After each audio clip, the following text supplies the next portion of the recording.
My father sold the house I inherited and said the money would be used to pay for my brother's vacation. I laughed. A week later, when my lawyer called him, the laughter disappeared. Honestly, I thought my father was joking when he said that money would go toward my brother's vacation after selling the house I inherited. I even laughed. But a week later, when my lawyer called him, there was no room for laughter anymore. That house meant everything to me. It wasn't just a property left in my grandmother's will. It was where I spent most of my childhood, where I felt safe when things got tough with my parents. My grandmother was the only one in the family who truly cared about me.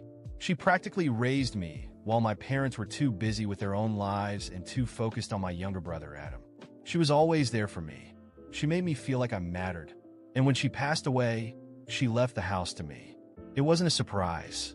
My parents rarely visited her. They never lifted a finger to help when she was sick. Adam, the golden child, didn't care either. He was too busy doing nothing. At 24 years old, he still lived at home, unemployed, yet somehow, he was full of potential in my father's eyes. I had long accepted that I was the forgotten child, the one who had to fend for himself. But I never thought it would come to this. One afternoon, I decided to stop by the house just to see it. I hadn't moved in. I already had my own place. But I liked knowing it was still there, waiting for me. But when I arrived, I felt something was off. There were cars in the driveway. Not mine, not my grandmother's, but someone else's. I walked up to the door and rang the bell. A few seconds later, a man in his 30s opened it, a woman standing behind him. They looked confused. "Can I help you?" the man asked. I frowned. "Yeah, this is my house. Who are you?" The woman let out a nervous laugh. "We bought this house last month from the owner." I felt like I had been punched in the stomach. "What?" The man crossed his arms. "We bought it legally. What's the problem?" My mouth went dry. I looked at them, at the cars, at the porch that was no longer mine, and I could barely process it.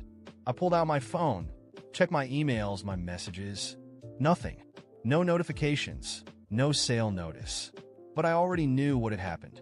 I didn't say another word. I just turned around, got into my car, and drove straight to my parents' house. Adam was the only one home, sprawled out on the couch, glued to his phone. He barely looked up when I walked in. "What?" he mumbled. I took a deep breath and tried to stay calm. "Where are Mom and Dad?" He shrugged. I clenched my fists. "Why did they sell my house?" Adam blinked. "Oh yeah?" He nodded as if it was just a casual comment. "They'll be back soon." Then he went back to looking at his phone. I stood there for a full minute just staring at him. He simply didn't care. So I waited. When my parents finally walked in, I didn't even let them sit down. "What the hell did you do?" My father sighed, as if I were the problem. "Look, Hubert, it wasn't fair for you to keep the house. Your mother and I had other plans." "Plans?" I repeated. "So you forged documents and sold my house?" My father continued, completely indifferent. Adam needed a vacation. This time I almost laughed again. But it wasn't funny. I shook my head. "I'm not letting this slide." I turned and walked out because my father had no idea what was coming. I barely remember how I got home. My hands gripped the steering wheel so tightly that my knuckles were white. I could still hear my father's voice in my head, calm and condescending, as if he hadn't stolen from me, as if it was no big deal. Adam needed a vacation. He needed a car. Meanwhile, my grandmother's house, the only real home I ever had, was gone. I parked in front of my apartment and just sat there for a while. I wasn't going to let this slide, but I also wasn't going to act without a plan. My father was arrogant, but he wasn't stupid. If he did this, he must have covered his tracks. So I called my friend Daniel. Daniel was a lawyer, and not just a good one. He was ruthless. If there was any sign of fraud in the sale, he would find it. I told him everything over the phone, and by the time I finished, he was furious. "Meet me in my office tomorrow," he said. "Bring everything, emails, documents, messages. I don't care if it's a birthday card from your grandmother. If it mentions the house, I want it." I didn't sleep much that night. My mind kept replaying everything. My grandmother's voice, my father's smug smile, Adam's indifference, and underneath it all, one single thought. They think they won. They had no idea what was coming. The next morning, I met Daniel at his office. I handed over every document I had. My grandmother's will, bank statements, even old messages where she talked about how much she wanted me to have the house. He reviewed everything for a while, then leaned back in his chair. "Your father is an idiot," he finally said. I raised an eyebrow. Why? Because he didn't just commit fraud, he left a paper trail. Daniel turned the monitor toward me, showing something I hadn't expected. A forged signature. My signature. I leaned in. "Wait, that's not mine," Daniel muttered. "Your father forged your consent for the sale. And he did it with a notary who has already been investigated for shady deals. This is bad for him. Very bad." I let out a long breath. "So, what's the plan?" Daniel cracked his knuckles. "First, we send a formal notice. We give him a chance to return the money before we take this to court. But from what you told me about your father, I doubt he'll cooperate." "Not in a million years," I muttered. "Then we sue. And if he can't pay, he'll have to give up his assets. The house, his savings, everything." I nodded, feeling something I hadn't felt in a long time. Satisfaction. "Let's do this." I knew my father wouldn't return the money. He was too arrogant to admit he had done anything wrong. To him, I had always been a problem, an obstacle between him and his ideal version of a family, where Adam was the perfect son and I was just an inconvenient detail. But now, he had made a mistake too big to ignore, and I was going to make sure he paid for it. That same day, Daniel prepared the formal notice. He sent it via email, by mail, and even had a court officer deliver it in person. I almost wished I could have been there to see my father's face when he received that document. But I already knew his reaction. Contempt, maybe even laughter.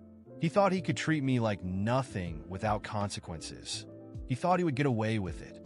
2 days later, I got a call. It was my mother.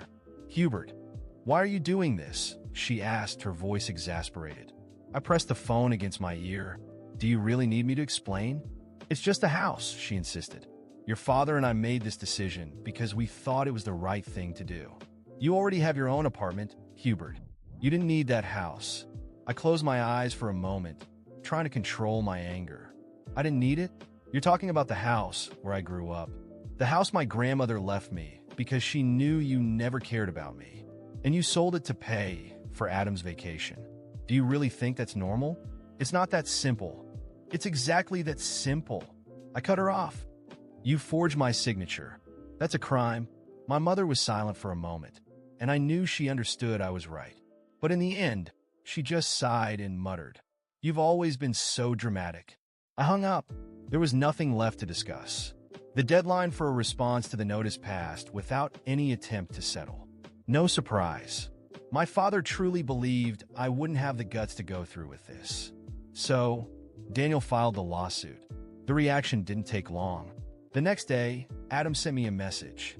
"Adam, seriously? You're suing your own family over an old house? How pathetic." I laughed without humor. Adam, who had never had to fight for anything in his life, thought I was overreacting. He had no idea what it was like to have something that truly mattered stolen from you.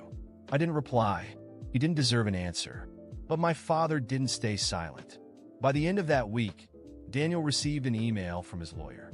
A mediocre one, probably a family friend who had taken the case to try and intimidate us. The email read something like, "My client denies all accusations. The property was sold legally, and any attempt to contest the sale will be considered harassment and defamation." I showed the email to Daniel. He read it, rolled his eyes, and let out a laugh. He's bluffing. If he were so confident, he would have already presented documents proving the sale was legitimate. But he can't, because the signature is fake. So we move forward with the lawsuit? Without a doubt. The following days were hell. My parents started telling the family that I was trying to destroy their lives. I received messages from uncles, cousins, even some acquaintances telling me I was taking things too far. "It's just a house. He's your father. Family is more important than money." But no one asked why he did this to me. No one asked how I was dealing with it. To them, I was the villain. And then the bomb dropped. Daniel obtained a crucial document, the sale contract for the house with my forged signature. He requested a forensic analysis, and the result was obvious. The signature wasn't mine. My father hadn't just committed fraud. He had been incredibly sloppy about it. That was enough to make the case even more serious. Beyond the civil lawsuit, we now had evidence to open a criminal case against him. On the day of the first hearing, I saw my father in court for the first time since this all started. He sat next to his lawyer, looking bored, as if this was a waste of his time. My mother didn't show up. Neither did Adam. The judge began the session. My father's lawyer tried to argue that there was no concrete evidence of fraud. Daniel, without saying a word, simply handed over the documents analyzed by the expert. The judge glanced at them for a few seconds, then turned to my father. "Sir, can you explain why your son's signature appears to have been forged?" My father's face turned red. He started mumbling something about administrative errors and misunderstandings, but the judge wasn't buying it. The hearing ended with the court ordering a full review of all financial documents related to the sale. That meant that if my father was hiding something, and I knew he was, it wouldn't be long before they uncovered it. As we left the courthouse, he finally broke the silence and approached me. "Do you think you've won anything?" he growled. "This won't end well for you, Hubert." I crossed my arms. "No, Dad. The one who always thought he could get away with everything is you. But that's over." He stared at me for a long moment, then walked away.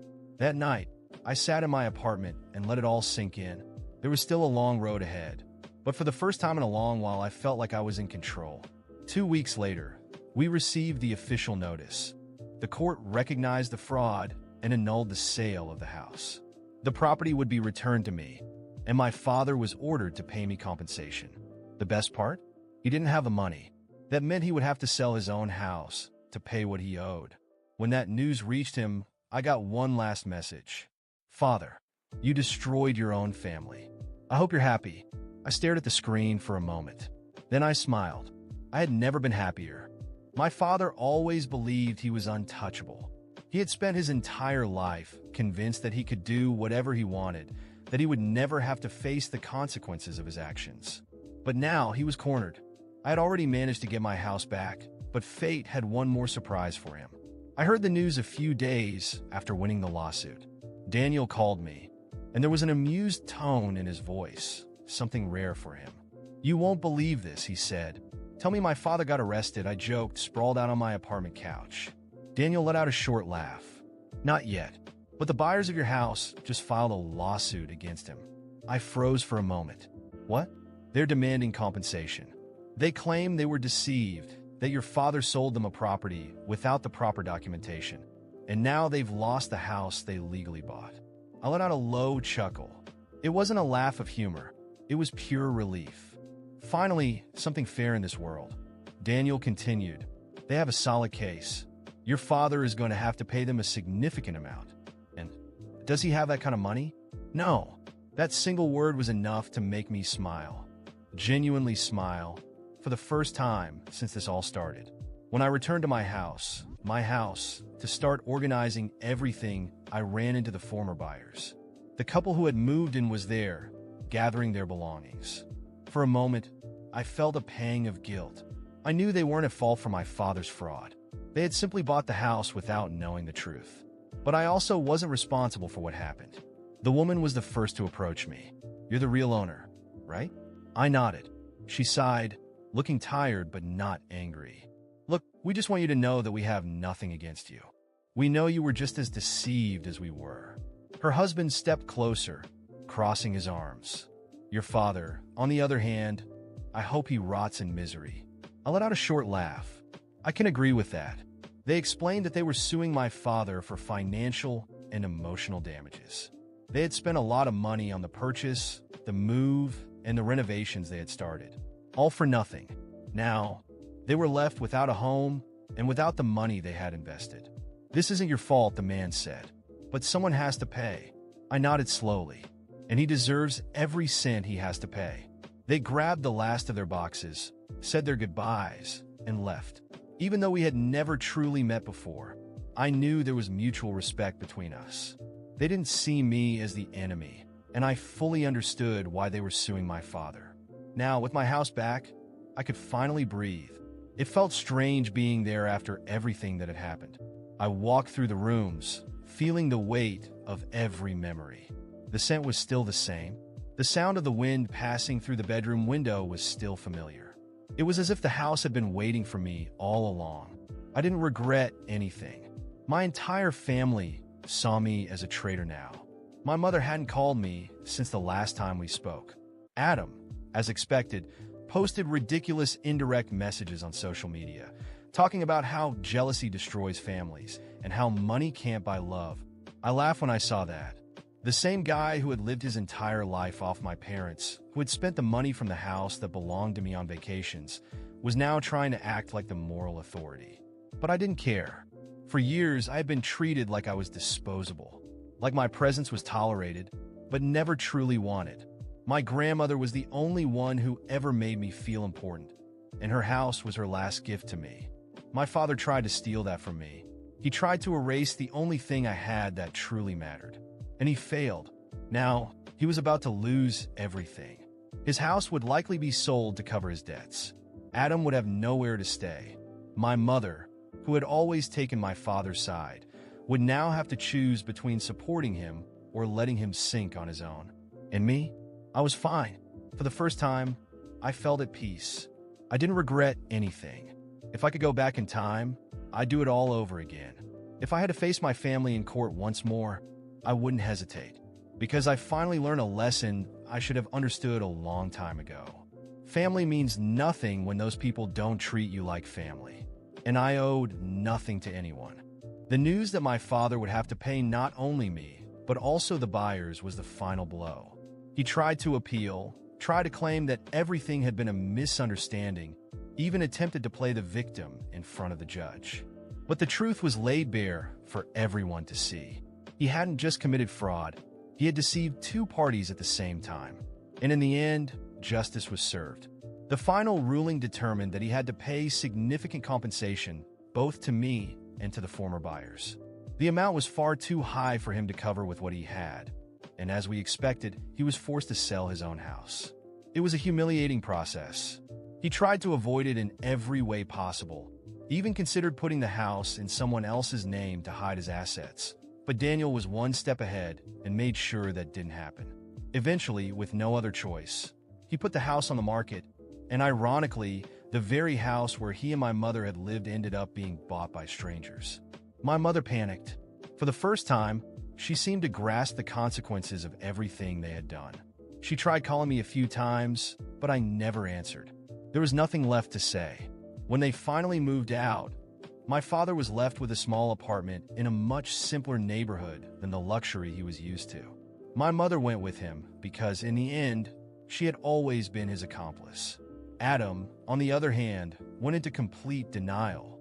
He had never worked, never had to deal with any responsibilities, and suddenly, he found himself without a home and without the allowance he had always received. On the day everything was settled, he had the audacity to come looking for me. "You're a bastard," he spat, furious. "You destroyed our family over an old house." I laughed, but not out of joy. It was a bitter laugh, the kind that comes when you finally realize just how delusional someone is. I destroyed our family? I crossed my arms. Wasn't it our father who sold a house that wasn't his? Wasn't it him who forged my signature? He scoffed. He just wanted to help. He wanted to help you. Like always. He looked at me as if I were a stranger. "You've always been jealous. You always hated that I had everything handed to me while you had to work for it. That was the last straw. I worked for it because I had no other choice. Because while you were being spoiled and protected, I had to survive. Grandma was the only person who ever truly cared about me, and you all tried to steal the one thing she left me." He rolled his eyes. "Oh, come on, don't be so dramatic." I stepped closer to him, my voice firm. "Listen carefully, Adam, because this is the last time we're ever going to talk. You're a parasite. You've spent your entire life leeching off our parents without ever lifting a finger to become someone. But now they have nothing left to give you. And me? I don't owe you a damn thing." He fell silent. For the first time, he had nothing to say. "You want to know how this ends?" I continued. "Dad is going to spend the rest of his life bitter and broke. Mom will keep pretending none of this is her fault, and you're going to have to figure out how to survive on your own. Good luck with that."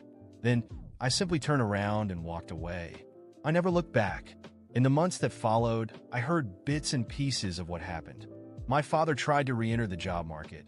but he couldn't find anything that paid enough to maintain the lifestyle he was used to. My mother, not knowing what else to do, started doing odd jobs. Their house was gone. Their luxury belongings were sold. And for the first time in their lives, they knew what it felt like to lose everything. Adam tried asking other relatives for help, but no one wanted to support him. He ended up having to share an apartment with two acquaintances and finally started looking for a job. I heard he spent a while complaining that I had ruined his life. But once reality hit, he finally realized he had to grow up. And me? I moved on. I stayed in my house and rebuilt my life with no guilt, no regrets. I cut ties with my family, and for the first time, I felt free. Because in the end, I learned something valuable. Family isn't about who shares your blood. Family is about who respects you. And those three, they were never really my family. I didn't look back, and I never needed to.